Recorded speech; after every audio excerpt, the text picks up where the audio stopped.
morning and welcome to our political commentators. Today it is Tim Hurdle and Lianne Dalziel. Good morning. Thanks for your time, both.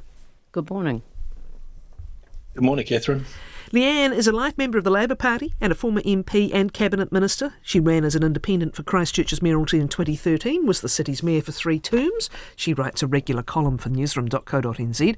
And Tim is a former national senior advisor, consultant and director of several companies, and was also campaign director for Auckland Mayor Wayne Brown last year. Right, Parliament is back, and the key points you're looking out for in this election year, as we were discussing last week, there's been a fairly sort of steady picture or trend in the polls for a while, but how might that change over the course of the year and what might change it? What are you looking for, Tim? Well, I think the really interesting fact in the polls at the moment is that on most polls, Labour's actually ahead of National, and that's quite crucial when it comes to the conversation that's held about who has the right to form the government. That was something that got people very offended in 2017. So National will be wanting to try and at least draw even, if not ahead, and they've got to get back towards where they were at the last election. And I guess for Labour, the big challenge for them is trying to assert that they are a credible alternative government, that they have policies and are competent enough to do that. That's quite hard, but that's important because if people are going to take the risk of changing a government, they want to know that what they're changing to is a better option than what they've got. So I think there's quite a lot at play at the moment on both sides about who's got the most credible policy position and also can demonstrate competence. The other key issue that you're flagging there, really, Tim, is whether we get to a situation where New Zealand First might be having that genuine choice again, as opposed to perhaps a more complicated line-up vis-a-vis Labour, the Greens, and Te Pāti Māori. If those numbers do shift, the left's numbers do shift enough, that starts to bring into play his favourite position, doesn't it? Oh, absolutely. I think that's crucial to Winston Peters, and he has those options. He'll be always have an excuse or an option to say, I want to block out the Greens and the Maori Party, or I think that we need to have a slightly different direction over some of my policy issues. So this is the nature of how our elections have played out now for how many decades. So this is how it works. Lianne, just looking at those current poll numbers and then what you're looking for the year, the question is whether that good or improving number for Labour, how much of that is driven by protest at the incumbent government, given how awful its result was just 2.5 years ago. The question is how soft or firming that growing support is it not? Well, I think that is precisely the point, and that is are they able to embed that sense of, a general feeling of upset about the nature of some of the changes that National has introduced? And I always use the pay equity one as an example, which came out of nowhere and took so many people by surprise, and was. It was really one of those issues that nobody had seen coming. So there's more than that. There's the issues around climate, which I still think is a major issue. So I think both parties are going to be looking to secure their numbers in the lead up to the election, because for precisely the point that you raise about the sort of kingmaker role that, for example, Winston Peters has played in the past. It's the economy, everyone keeps saying. It's economy and cost of living. It's people feeling like any shift in statistics is actually starting to affect them personally. And I guess a key question, Tim, is whether there is sufficient time for the incumbent to benefit from that. I think in the latest Talbot Mills that was provided or came to the hands of media, we may see a slight lead in the right track, wrong track for the right track. And that is an important kind of a measure of where mood might head. Still very slim, though. Yeah, and there has been a turnaround in some of the confidence issues. The government's poll numbers, however, are often a bit of a lag behind a growth in the economy. So I'll really be looking at the next set of numbers post-Christmas. talk to different people in my daily work, and there's definitely a more optimism and a sense that the economy is moving. The interest rates always take a while to cut through, and I think people are starting to feel that there is more money in their pockets. It's a question of how much they feel that is true and how much confidence they've got to invest and start going. And then there's a second question for a political party or a government: how much credibility is the government, or how much credit, is the government getting for that economic uplift? And those are sort of the crucial factors that will drive the polling.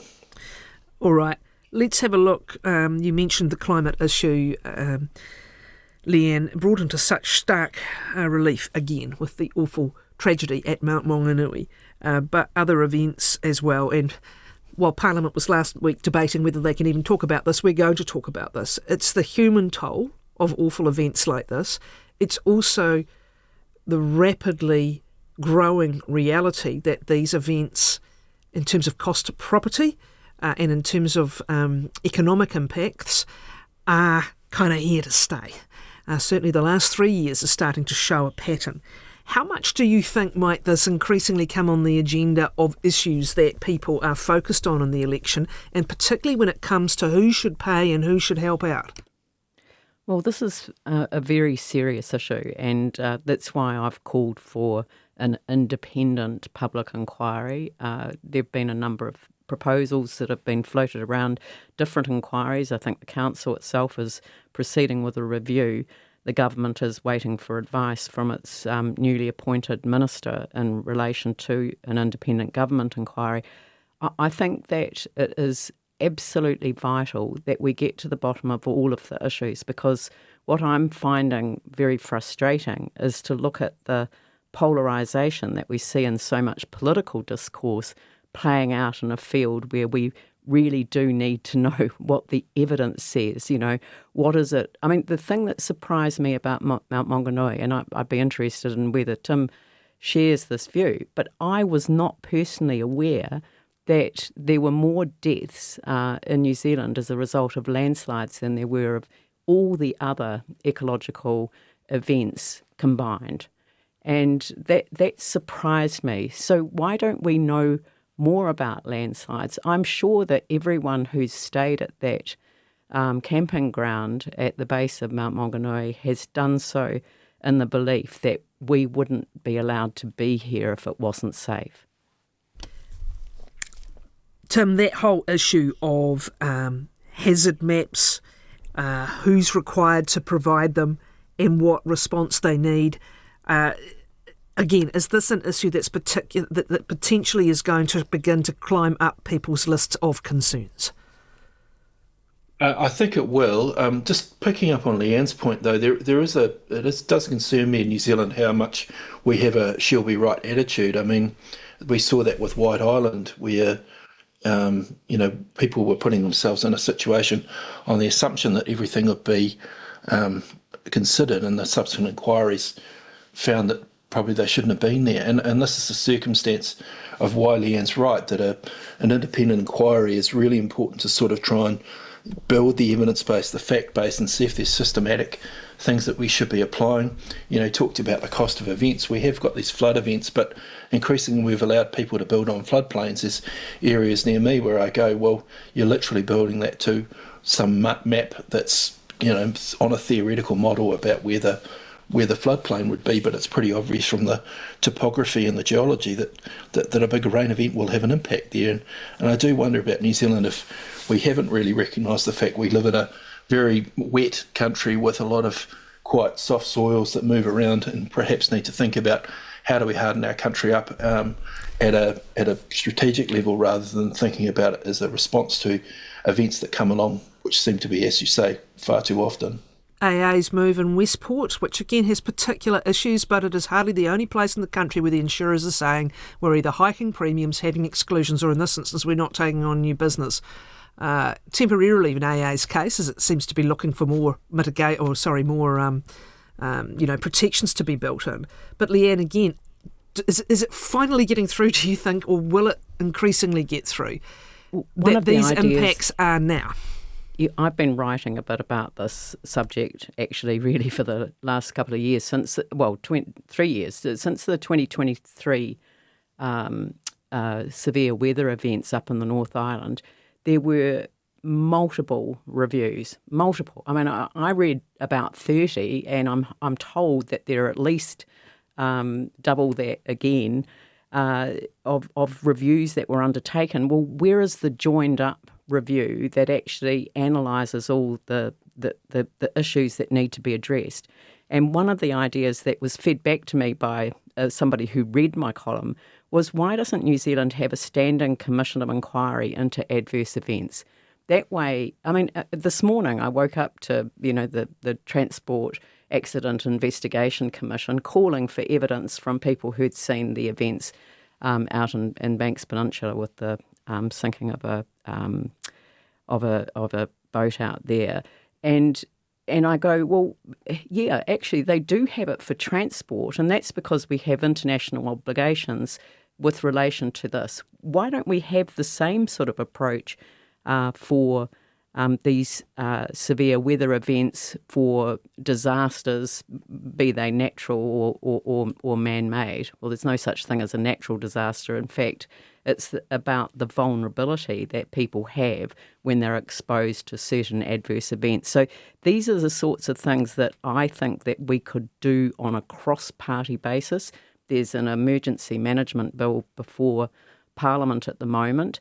They've extended the period for submissions, I think, till about the middle of the month, so that people can take into account what's happened at Mount Maunganui. And I'm sort of saying, well, actually, isn't this the opportunity for a cross-party approach that would give us all of the information, build a body of knowledge that would be able to feed into future planning and future events? Okay. Another matter that is gaining some steam at the moment ahead of an election year, and it's perhaps indicative of how it's going to go, is Winston Peters, and really kind of ramping up the rhetoric somewhat over the India free trade deal. As Dan was questioning the Prime Minister about this morning, saying people aren't being told the truth.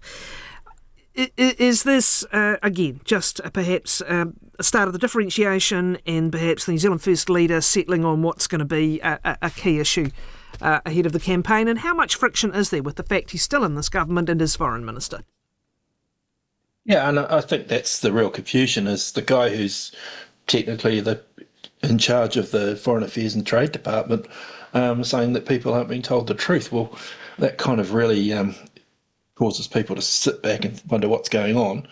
Yes, there's political rhetoric, and yes, he has a different hat, but we're looking for consistency. But this is classic Winston Peters, seeing a niche and opportunity and targeting a particular concern that people will have as a leverage point to try and build his constituency and connect with more votes. So this is nothing new from Winston, but it does really ask the question, how have we got here that the Foreign Minister can attack basically our own foreign policy? Because effectively the India free trade deal is the centrepiece of the government's trade policy, and trade policy is crucial to the future of New Zealand's foreign policy. So it is a very strange situation to be in. Strange, but perhaps predictable, do you think, Lianne? Utterly predictable, which is why I think I suggested early on in one of these conversations that I was not surprised that Winston took the first term as the Deputy Prime Minister and the second term so that he could turn the heat on the coalition government on issues that he would be able to set out for himself as a way to speak to his base. And it is doing so in a way that I think really does cross that line. I find it very hard that you can distinguish between somebody's role as the Minister of Foreign Affairs and as the leader of New Zealand First, saying that the government is not telling the truth about the implications of the deal. And that to me is just a step too far. It doesn't feel it is not something that someone from a coalition arrangement would do. But it's not just Winston Peters. I think that I've got this abiding concern about what ACT wants to do with the treaty principles issue next.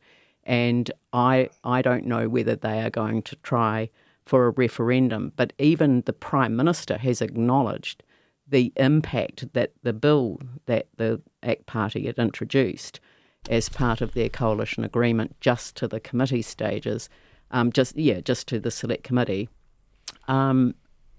He expressed a concern about the impact that had had on people in the general population, and I think we're going to see that again during the election campaign. So, will it have the same impact, Tim, if it happens, if it's revived somehow?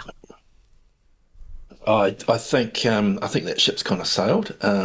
It sort of was debated and it went nowhere. And there's always a controversial issue has the white heat. In retrospect, people look back sometimes going, well, that seemed a bit much at the time, and we all know where it ends up. So I'm not sure it's going to be able to be reflated as an issue. The other matter here, of course, I'm interested in your take on this, is why it took so long for the Prime Minister to answer questions about the invitation to join the Board of Peace. Do we think this is a case again, Lianne, where we know the Foreign Minister is very sensitive about anyone going anywhere near his territory? Why did it take so long?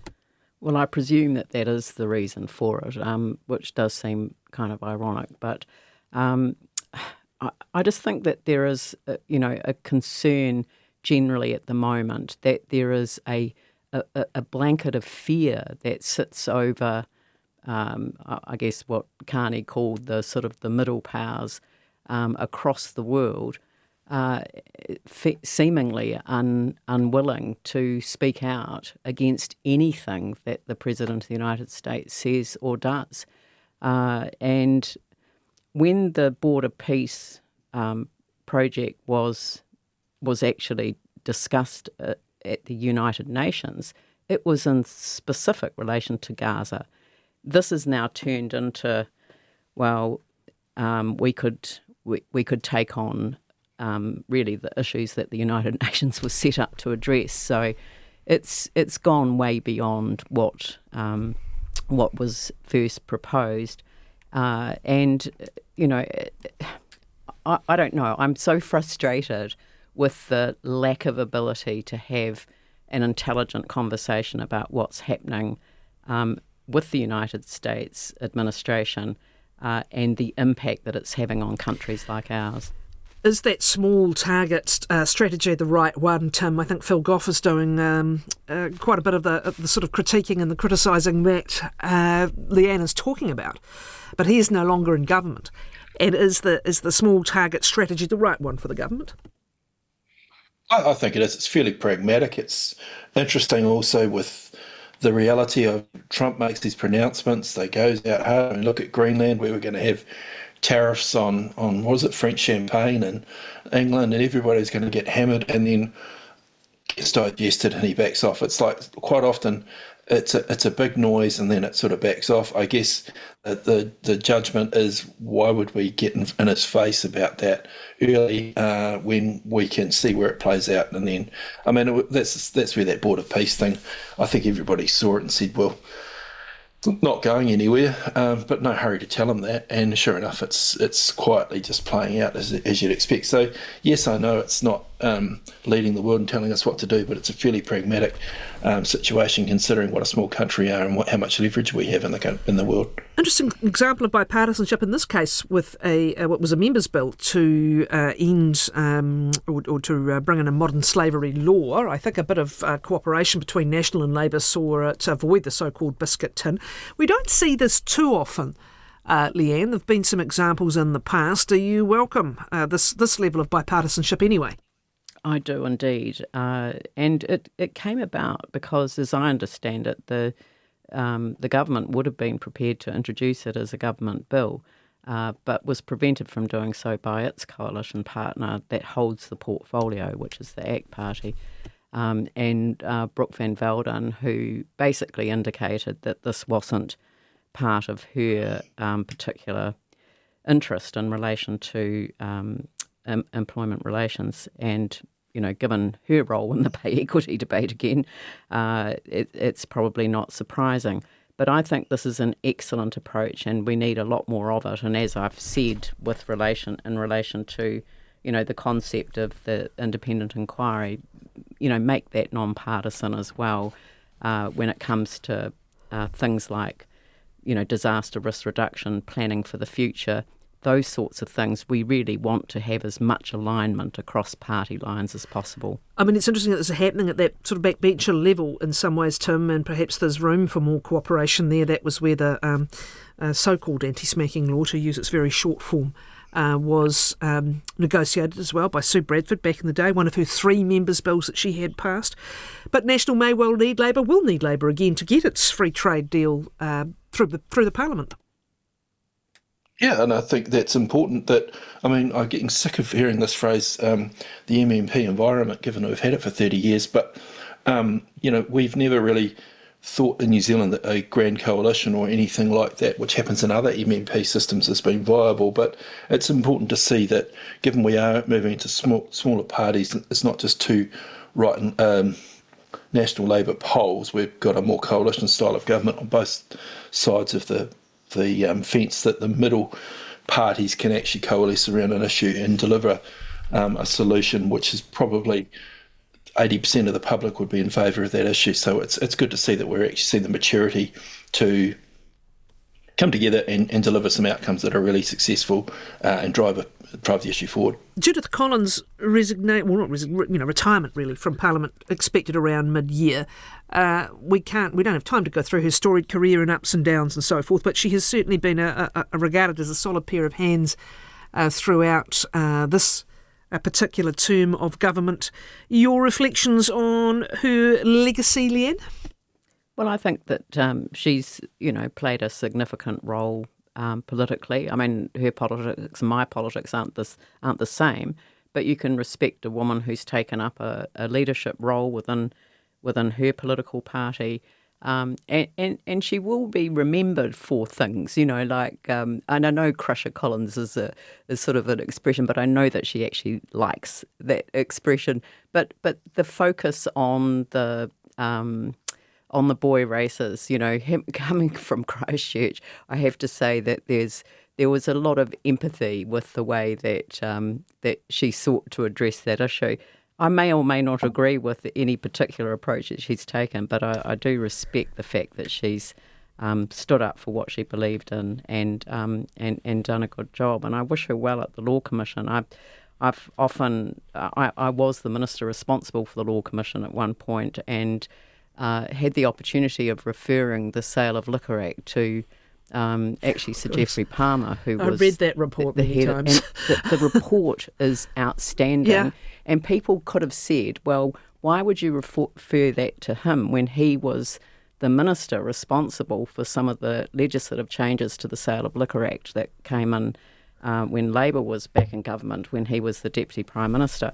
And the reason is that sometimes, putting the the fox amongst the chickens is actually a good thing to do, because he was able to reflect on what had happened in reality and look at the evidence that lay behind it. Indeed, that's a classic example, though, of a very comprehensive report not really leading to a government making certainly not the bulk of the changes it was recommending. Sadly. Now, Judith Collins, I mean, will she be missed as one of the sort of more, as I said, solid pair of hands in her latest iteration in the cabinet?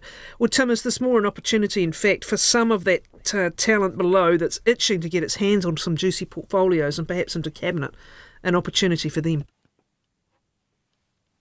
Oh, it's an opportunity to refresh the image and show that it's a new generation of talent. I think that's always a thing with governments. They need to keep looking like they've got new ideas. Judith's a former leader and was a senior minister in the key government, so this is probably part of the reflection of the new era of politics. Should they get on with some of these appointments sooner rather than later? Someone like Chris Penk, who's been highly effective in his building and construction portfolio, though, would be seen as a possible contender, a likely contender for the defence portfolio. I'm not sure if there's a space in cabinet for him, but perhaps there is. Yeah, I mean, should Luxon get on with it now? Other one. Yeah. I think it's now at the start of the year is a great time to get on it. The later you leave it, the more unstable it looks. Now, when we're at the start of the parliamentary term, it's a great time to reset the team and get the bureaucracy pointing in the right direction, because their work programs need to be set and they'll need to be driving. We'll be into election mode very early. If it's like any other election, it will start far earlier than it should. May start next weekend indeed. Waitangi, the Prime Minister there for some meetings. However, he will not stay up north for the national holiday itself. And very interesting, just reading Ngāi Tahu planning to head north to Waitangi to show solidarity, I guess, with the hosts. They'll be at the treaty grounds. So I'm sure we'll be discussing events next Monday out of this weekend's Waitangi Day, in the political sense anyway.